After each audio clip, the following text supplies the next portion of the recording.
नाना देवता पूजा पूर्वक श्रीमद महाकाल भैरव जगन्नाथ सहित मां श्याम सुंदरी पूजा करिष्यामि जाते আমার সর্ব অঙ্গে লিখে দিও কালী কালী না। বন্ধুরা, শ্যামসুন্দর মায়ের মন্দিরে শনিবারে ভিড়টা শুধু দেখো, কত ভক্তরা দূর দূর থেকে এখানে পুজো দিতে আসছে, প্রচণ্ড ভিড়। এবার লাইনটা দেখাচ্ছি, কোন মাথা পর্যন্ত দেখো লাইন চলে গেছে, শেষই হচ্ছে না লাইন, এত ভিড়। শনিবার দিনই, শনিবার আর মঙ্গলবার দিন এরম তোমরা ভিড় পাবে। অনেকগুলো মাস পর মাকে দেখলাম, সত্যি বলছে এই টাইমটা মনে হলো কি কিছুটা খালি হয়ে গেছে, সেই জায়গাটা আবার পুরো হলো। আর মা দিদি ভোগ প্রসাদ কবে কবে দেয়? রোজই? প্রতিদিন না, দুবেলা। জয় মা শ্যামসুন্দরী, সবাই মায়ের কাছে আসুন। সকাল 8টা থেকে দুপুর 1টা পর্যন্ত মায়ের মন্দির খোলা, বিকেল 4টে রাত্রি 8টা পর্যন্ত সবার জন্য মায়ের দরজা খোলা।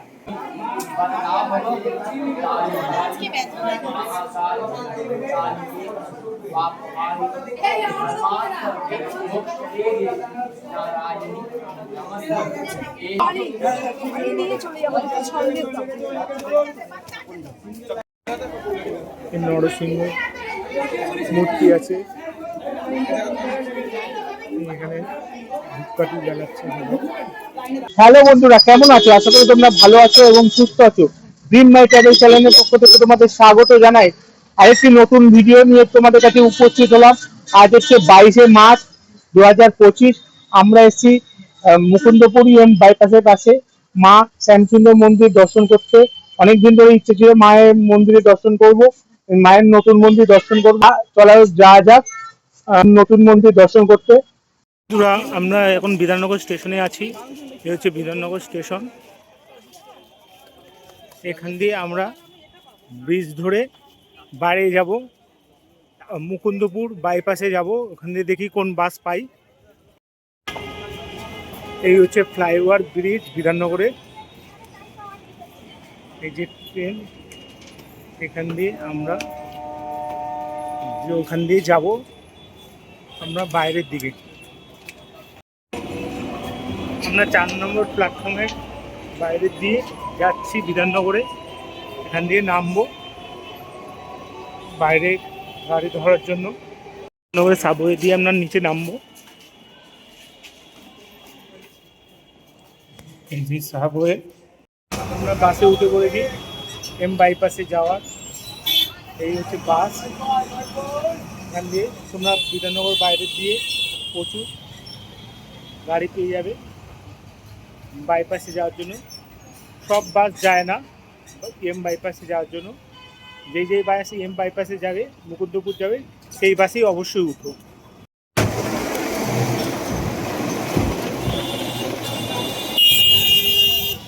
বন্ধুরা, এই যে আমরা মুকুন্দপুর এখানে নামলাম, আমাদের গাড়ি এখানে থামিয়ে দিয়েছে।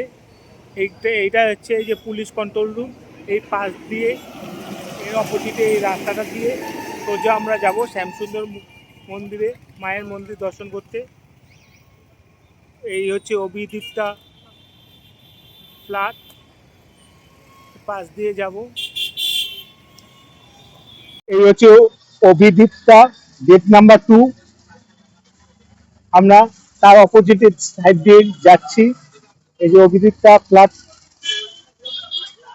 দেখো এই গেট নাম্বার 2। এই অভিদীপ সামনেই অপোজিটে হচ্ছে অভিদীপ্তা গেট নাম্বার 2। আর এই পাশে হচ্ছে মিষ্টির দোকান, পাশ দিয়ে যাচ্ছি। এই যে অভিদীপ্তা গেট নাম্বার 1, ঠিক তার অপোজিটেই institute of management of study IMS। এর পাশ দিয়ে যে গলিটা চলে গেল, এই গলিটা বরাবর আমরা এগিয়ে যাব। আর হচ্ছে হেলথ সেন্টারে, এখানে একটা হেলথ সেন্টার আছে, ওষুধের দোকান সেন্টার। এর পাশ দিয়েই ঠিক গলিটা চলে গেল, আমরা এগিয়ে যাব। এখানে রাস্তা খুব ভালো, পরিষ্কার রাস্তা। আর আমরা মেন রোড দিয়ে গাড়ি যাচ্ছে, আমরা পাশ দিয়ে যাচ্ছি, কোনো অসুবিধা হচ্ছে না। বন্ধুরা, আমার বিধাননগর স্টেশন থেকে এখানে মুকুন্দপুর আসতে পুরো 1 ঘন্টার মতো সময় লেগেছে। তোমরা সকাল সকাল আসবে, মাকে দর্শন করবে। আমার আজকে আসতে রাত্রি হয়ে গেছে। বন্ধুরা, এই যে 3 মাথা মোড়, এইদিকে একটা রাস্তা চলে গেল, আর এইদিকে বাদিকে একটা রাস্তা করে চলে গেল, ডান দিকে একটা রাস্তা, আর এই রাস্তাটা দিয়ে আমরা আসলাম। 3 মাথা মোড়ের মাঝে ঠিক মুখেই একটা দোকান আছে, আর একটা অরেঞ্জ কালারে বিল্ডিং আছে। এই বিল্ডিং এর বরাবর আমরা এগিয়ে যাব। মায়ের মন্দির সামনেই দেখতে পাবো, সামনেই মায়ের মন্দির। এই লাইন পড়ে গেছে, লাইনে যাবে। জবা ফুলের দাম হচ্ছে 40 টাকা, পদ্ম ফুল 40 টাকা, হ্যাঁ, আপনার চাল কলা নিয়ে 30 টাকা। আচ্ছা, মায়ের মেন প্রসাদ হচ্ছে চালকলা। আর চাল নয়, মেন হচ্ছে চাল কলা, ক্যাডবেরি চকলেট। আচ্ছা আচ্ছা আচ্ছা আচ্ছা। তারপর ধূপ মোমবাতি আছে, ধূপ মোমবাতি, আচ্ছা আচ্ছা। আর মায়ের ফটো আছে এখানে। আজকে ভিড়টা সেই জন্য বেশি না? হ্যাঁ, শনিবার মঙ্গলবার প্রচুর ভিড় হয়। প্রচন্ড ভিড় হয়। আর আরতি কখন হয় গো? আরতি হয় 6:30 সময় আরতি হয়। শুরু হয়ে গেছে? পরে ভোগটা মানে শুরু করা হয় ভোগটা। আরতি হয়ে গেছে না? না, আজকে লেট করে হবে, 7টার পরে। ও আজকে লেট হবে না? আজ 7টার পরে। ও 7টার পরে আজকে হবে আরতি। লোক বেশি আছে। এখানে ফুলের, হ্যাঁ, এখান থেকে ফুল কিনতে পারো, 50 টাকা, ফুল, ফটো। এটা 60 টাকা, এটা 10 টাকা। এসব মায়ের চাল কলা, মায়ের মূল প্রসাদ চাল কলা, এই চাল কলা কিনতে পারো। আর এই যে ফটো, ফটো কিনতে পারো। এই মন্দিরে মা থাকে, এই যে দেখছো। বাড়িতে মায়ের প্রতিষ্ঠিত হয়েছে জয় মা শ্যামসুন্দরী মন্দির, loving memory of Shankar Kumar Ghosh. বন্ধুরা, এই সামনে মন্দিরের সামনে এই একটা ফুল টুল পাওয়া যায়, আর মায়ের চাল কলা পাওয়া যায়, মায়ের মূল প্রসাদ চাল কলা, ফটো এখানে পাওয়া যায়। এইদিকে একটা দোকান আছে, ভ্যান নিয়ে বসছে। এখানে মায়ের ফুল, চাল কলা সব এগুলি পাওয়া যায়, দেখতে পাচ্ছ। আর আজকে শনিবার বলে প্রচন্ড ভিড়, লাইন সেই ওই মোড়ের মাথা পর্যন্ত চলে গেছে। তোমাদের ভিড়টা একটু দেখাচ্ছি।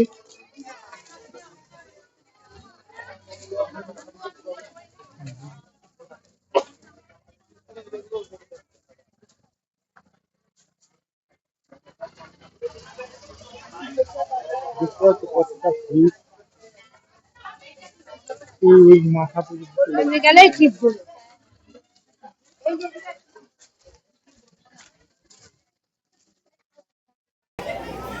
লাইনটা দেখো ভিতরে,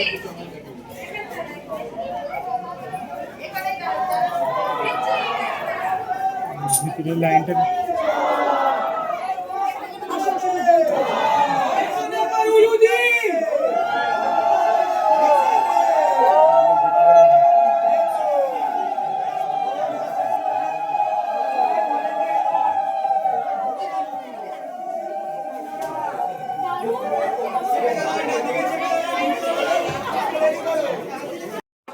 ভিড়টা দেখো বন্ধুরা, প্রতি শনিবার, মঙ্গলবার এবং অমাবস্যায় এরম ভিড় হয়।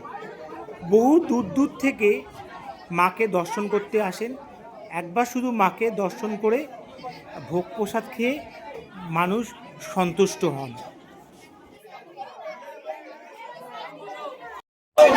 বললাম, পুজো কেমন লাগলো?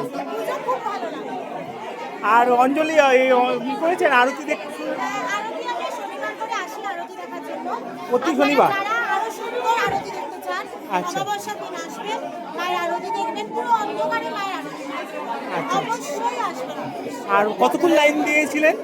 আমি তো 4টের সময় এসে তখন খালি ছিল, কিন্তু এখন রাস্তা অনেকটা বেড়ে গেছে। প্রচুর সেই ওই মোড়ের মাথা থেকে লাইন পড়ে গেছে। এখন প্রচুর শনিবার বলে রাস্তা বেড়ে গেছে শনিবার আর মঙ্গলবার এরকম ভিড় হয়? প্রচণ্ড। আচ্ছা আচ্ছা, থ্যাংক ইউ দিদিভাই। সাজতে ভালোবাসেন শ্যামসুন্দরী মা, তাই রোজ রকমারি ফুলের গয়না আর শাড়িতে সাজেন দেবী। নিখুঁত হাতে তাকে সাজিয়ে তোলেন পুরোহিতরা। গা ভর্তি সোনার গয়না ও রূপোর গয়নায় সজ্জিত হয় সিংহাসনে হাস্যমুখী বিরাজমান দেবী। প্রথম ঝলকে দেখে মনে হয় দেবী যেন হাসছেন। পুজোর ব্যাপারে আমি প্রথমেই বলি, আমি এখানে মানে এই মন্দিরে নতুন হলেও মায়ের কাছে আমি নতুন নই। এবং মায়ের যে আগে যেখানে মন্দির ছিল আমি সেখান থেকে মায়ের কাছে যাই। আজ অনেকগুলো মাস পর মাকে দেখলাম। সত্যি বলছে এই টাইমটা মনে হলো কি কিছুটা খালি হয়ে গেছে, সেই জায়গাটা আবার পূরণ হলো। আর মায়ের পুজো বলে তো আলাদা আমি কিছু বলতে পারবো না। আমি এইটুকু বলতে পারি এখানে এসে যা চাইছে তাই পাবে। আমি পেয়েছি তাই হয়তো কেমন ভক্তের ভিড় এত দূর দূর থেকে। তোমরা আমি বেলাঘাটা থেকে তোমরা চলে এসেছিলে, যখনই খবর পেয়েছি যে মায়ের মন্দির আবার ওপেন হয়েছে, তো ভাবাই যায় না যে মাকে না থেকে থাকবে। কারণ আর জানি না কে কতটা কি বিশ্বাস করবে। যেরকম বলরাম কৃষ্ণা এখানে অনেকের কাছে তো অনেক গল্প শুনতে পারবে মায়ের মন্দিরে। সেরকম আমার কাছে অসম্ভব সুন্দর গল্প, যে আমার মা আমার বাড়িতে চলে গেছিল আমার সাথে। তো আমি বিশ্বাস করতে পারি, আমি বিশ্বাস করি, আমি করবো। তুমি আমাকে ধরিয়ে দিচ্ছি, আপনারাও আসুন, সবাই এসে পুজো দিন, মাকে ডাকুন। এখানে আলাদা করে মাকে পূজার মতো কিছু লাগে না, যেটুকু আপনার সামর্থ্য। সুতরাং মালা যদি সেটাও না হবে, হাত জোর করে খালি আগে মায়ের কাছে চলে আসবে, মা আপনাকে ভরা হাতে থাকে। এইটুকু আমি বলতে পারি শ্যামসুন্দরী মায়ের কাছে। থ্যাংক ইউ দিদি, অনেক ধন্যবাদ।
জয় মা শ্যামসুন্দরী, সবাই মায়ের কাছে আসুন।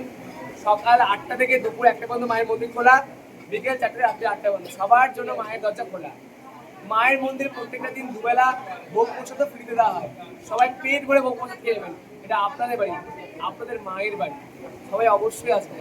একটা জিনিস জানবেন, মা ছাড়া আমাদের কেউ দয়া করতে পারে না। তাই আসুন, আপনাদের মা আপনাদের নিয়ে আপনাদের অপেক্ষা করে বসে আছে। জয় মা শ্যামসুন্দরী। আর একটা কথা, 28টা শনিবার মাকে দর্শন করলে সমস্ত গ্রহদোষ কেটে যায়। কাল সর্পদোষ, মাঙ্গলিক দোষ, যত রকম গ্রহদোষ আছে, অবশ্যই মাকে 28টা শনিবার দর্শন করার চেষ্টা করবেন। আজকে ব্যথা হয়ে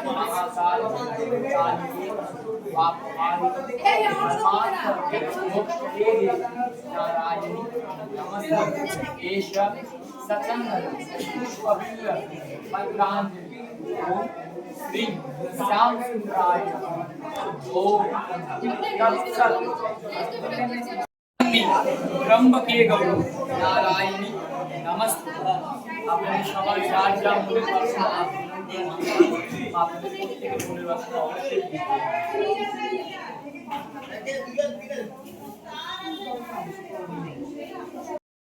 শ্যামসুন্দরী মাকে নিয়ে প্রচলিত আছে বহু অলৌকিক কাহিনী। সুন্দরী মন্দিরের তৎকালীন পূজারী বাজারে গিয়েছিলেন অমাবস্যার পূজার বাজার করতে। সেই সময়ে 5 বছরের একটি মেয়ে তার কাছে খাবার চেয়েছিলেন। চালকলা খেতে চেয়ে সে জানায় 2 দিন ধরে সে কিছু খায়নি, কিন্তু সেই পুরোহিত এসব মোটেও পছন্দ হয়নি এবং ওই বালিকাকে ধাক্কা দিয়ে সরিয়ে দেন এবং বলেন কাজ করে খাওয়ার পরামর্শ দেন। তবে সেই মেয়েটি জানান কাজ পায়নি বলে সে ভিক্ষা চাইছে। এরপর চলে গেছিলেন ওই ছোট্ট মেয়েটি। পুরোহিত দেবীর পুজোর জন্য বাজার করে ফিরে এসেছিলেন সেই মন্দিরে। দেবীর ভোগের ব্যবস্থা হচ্ছিল, প্রচুর ভক্ত সমাগম হয়েছিল অমাবস্যা সেই রাতে।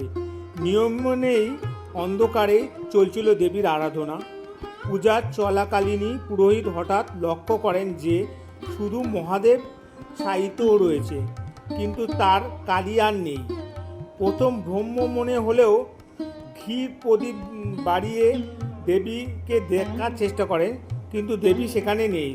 তৎক্ষণাৎ নূপুরের শব্দে সম্মিত হয় সেই পুরোহিত। কথিত আছে যে দিন স্বয়ং শ্যামসুন্দরী জানান দিয়েছিলেন তার অস্তিত্বের কথা। ফের খেতে চেয়েছিলেন সেই চালকলা। সকালে ছোট্ট মেয়েটির রূপে যে তিনি খাবার চাইতে এসেছিলেন সেই কথাও জানিয়েছিল পুরোহিতকে। সেই থেকে রীতি অনুযায়ী প্রচলিত হয় চালকলা দিয়ে দেবীর পুজো। দেখছো শিবজি, শিবলিঙ্গ,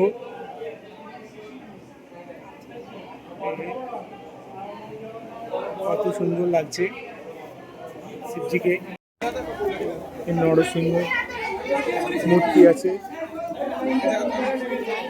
এখানে ধূপকাঠি জ্বালাচ্ছে। বন্ধুরা, শ্যামসুন্দর মায়ের ডান দিকে দেখতে পারবে জগন্নাথ, বলরাম এবং মাতা সুভদ্রা দেবী, এবং তার পাশে আছে সিদ্ধিদাতা গণেশজি। এই যে দেখো সাদা রঙের সিদ্ধিদাতা গণেশজি, এবং বাদিকে আছে শিব, পার্বতী, রাধাকৃষ্ণ এবং মাতা সরস্বতী দেবী, এবং নিচে আছে নবগ্রহ আছে। এই যে নবগ্রহে 9টি গ্রহ আছে। আর দেখো অসংখ্য ভক্তরা মালা দিয়েছেন মাকে, কত সুন্দর লাগছেন মাকে, লাল পাড়ে শাড়ি, মাকে অসাধারণ লাগছে আজকে, যেহেতু আজকে শনিবার মাকে লাল পাড়ে শাড়ি পরিয়েছেন, অসাধারণ লাগছে। এই যে দেখছো মায়ের ভোগ প্রসাদ নিয়ে আসছে, সবাইকে মায়ের ভোগ প্রসাদ দেবে, ভক্তরা দাঁড়িয়ে আছে ভোগ প্রসাদ খাওয়ার জন্য। প্রসাদ দিচ্ছে সব, মায়ের প্রসাদ।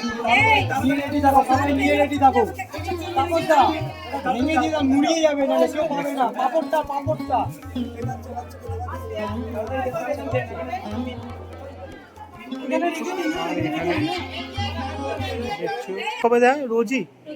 প্রতিদিন না? দুবেলা। কখন কখন স্টার্ট হয়? 7টা নাগাদ। আচ্ছা আচ্ছা। আর একটু বিশেষ ব্যাপারে বলবে, পুজোর ব্যাপারে, মানে কখন আরতি হয়? সকাল 8টা থেকে তো পুজো শুরু হয়, আর দুপুরবেলা মোটামুটি 12:30টার সময় আরতি শুরু হয়। আরতি শেষ হলে তারপর ভোগ প্রসাদ দেওয়া হয়, আর সন্ধ্যেবেলাও 6:30টার সময় আরতি নর্মালি শুরু হয়, তারপর আরতি শেষ হলে আবার। আর মন্দির খোলে কখন? সকাল 8টা থেকে দুপুর 1টা, হ্যাঁ, আবার বিকেল 4টে থেকে রাত্রি 8টা। রাত্রি 8টায়, মানে মানে বন্ধ হওয়ার সময়? 8টার সময়। আজকে আজকে যেহেতু শনিবার অনেক ভিড় হয়েছে, তাই বেশি টাইম। আচ্ছা আচ্ছা, অনেক দূর দূর দিয়ে আসছে। অনেক লোক অনেক। থ্যাংক ইউ দিদি। এখানে সব মোমবাতি জ্বালিয়েছে, অসাধারণ লাগছে। বন্ধুরা, তোমরা সন্ধেবেলা এসে নাম গোত্তর পড়ে ঠাকুর মশাইকে শ্যামসুন্দর মায়ের পুজো দিতে পারো, এবং আরতি দেখতে পারো, এবং বিনামূল্যে ভোগ প্রসাদ খেতে পারো। এই বাইপাসে মুকুন্দপুরে এই শ্যামসুন্দর মায়ের নতুন মন্দির দেখলাম, দর্শন করলাম, খুবই অসাধারণ লাগলো, মায়ের মূর্তিটি অসাধারণ লাগলো। তোমরা এসে প্লিজ একবার ঘুরে যেও, আর এসে ঘুরে যেও, ভোগ প্রসাদ খেয়ে যেও, অসাধারণ লাগবে। বন্ধুরা, শ্যামসুন্দর মায়ের ভিডিওটা এই পর্যন্তই শেষ করলাম। আমার ভিডিওটি যদি তোমাদের ভালো লাগে, প্লিজ লাইক, শেয়ার এবং কমেন্ট করতে ভুলো না যেন। ভালো থেকো এবং সুস্থ। যারা বন্ধুরা নতুন, তারা চ্যানেলটিকে প্লিজ সাবস্ক্রাইব করো, লাইক করো, কমেন্ট করো, আর ভিডিওটি যদি ভালো লাগে সবাইকে শেয়ার করে দিও। ভালো থেকো এবং সুস্থ থেকো।